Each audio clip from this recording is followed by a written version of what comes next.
সম্মানিত দর্শক, আসসালামু আলাইকুম। দেশে দেশের বাইরে প্রবাসী যে যেখান থেকে মানহাওয়াজ টিভি দেখছেন, সকলকে আন্তরিক শুভেচ্ছা অভিনন্দন জানাচ্ছি। চলে আসলাম আপনাদের মাঝে নতুন আরেকটি ভিডিও নিয়ে। আজকের ভিডিওতে আপনাদেরকে দেখাবো আমাদের নতুন আরেকটি প্রজেক্ট জলসিঁড়িতে। এই যে দেখতে পাচ্ছেন আমাদের পিছনে, এটা হচ্ছে যে ছাদের উপরে ক্যানোপির কাজ চলতেছে। এটা কাজ যে সেই যে দেখেন ক্যানোপি, এটা এই যে পিছনে যে দেখতে পাচ্ছেন এই যে জলসিঁড়ির প্রজেক্ট। এটা হচ্ছে রূপগঞ্জে পাশে, ওই যে রূপগঞ্জের ব্রিজ দেখা যায় পিছনে। যে ক্যানোপিটা তৈরি করা হয়েছে আইজয়েস দিয়ে। এই যে আমার পিছনে দেখতে পাচ্ছেন যে ছাদের উপরে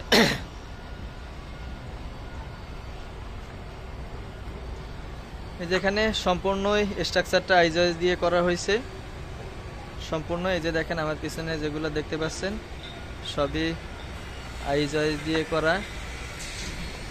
এখানে যে 12 ইঞ্চি 5 ইঞ্চি আইজয়েস ব্যবহার করা হয়েছে।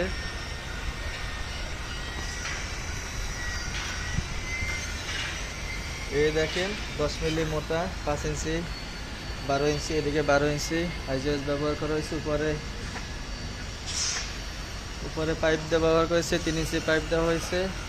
যে ক্যানোপিটা কেমন হয়েছে কমেন্টে লিখে জানাবেন।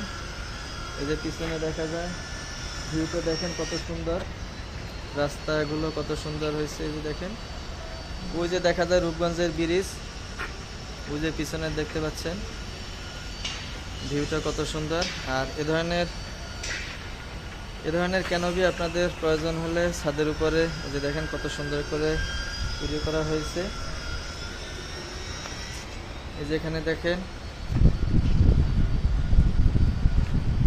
এই যে পাশে যে ক্যানোপিটা পুরো স্ট্রাকচারটা এই যে তৈরি করা হয়েছে আইজয়েস দিয়ে। এই যে দেখতে পাচ্ছেন এর পিছনে আরেকটি যে ক্লাব আছে, গলফ ক্লাব, যে কত সুন্দর। পাশেই আমাদের এই প্রজেক্টটা যে দেখতে পাচ্ছেন। আরেকটু সামনে নিয়ে আপনাদেরকে দেখাই।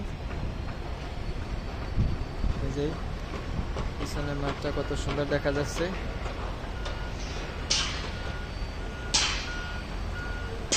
আমাদের পিছনের ভিউটা দেখেন। তো এ ধরনের আপনাদের যদি ক্যানোপি প্রয়োজন হয় ছাদের উপরে, আমরা এ ধরনের আইজয়েস দিয়ে পাইপ দিয়ে এভাবে আমরা বিভিন্ন ধরনের স্ট্রাকচার বলেন ক্যানোপি বলেন বিভিন্ন ডিজাইনের ক্যানোপি তৈরি করে থাকি। আপনার যদি কারো প্রয়োজন হয় ডেসক্রিপশন বক্সে নাম্বার দেওয়া থাকবে, যোগাযোগ করবেন। ভিডিওটি ভালো লাগলে কি লাইক দেবেন, কমেন্ট করবেন, শেয়ার করে দেবেন। সকলে ভালো থাকবেন, সুস্থ থাকবেন। নতুন আরেকটি ভিডিও দেখার আমন্ত্রণ জানিয়ে আজকের মতো এখানেই বিদায় নিচ্ছি। আল্লাহ হাফেজ। আসসালামু আলাইকুম ওয়া রাহমাতুল্লাহি ওয়া বারাকাতুহু।